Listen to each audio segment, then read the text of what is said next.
Ikaw ba ay merong minamahal at iniwan ka at gusto mo bang balikan kanya at babalik ang tunay na pagmamahal niya sa iyo? May ritual ako na ibabahagi sa inyo. Simple lang po ang ritual na ito pero napakabisa po. Sundin lang po ang mga pamaraan nito. Ihanda mo ang isang garapon na may lamang asukal, malinis na papel at ballpen. Sa papel, isulat mo ang inyong buong pangalan at sa baba, isulat mo din ang taong gusto mong pababalikin.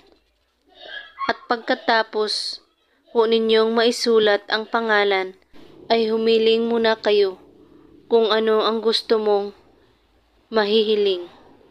Pagkatapos maghiling, ay tupiin ang papel at ipasok sa garapon na may asukal at saka takpan. Gawin ito sa araw ng Martes at Biyernes lamang, basta't buo ang inyong paniniwala sa paggawa at walang ibang iniisip at pagdududa. At kung may katanungan po kayo ay magko-comment lang po sa baba. Maraming salamat sa panonood. May God bless us all.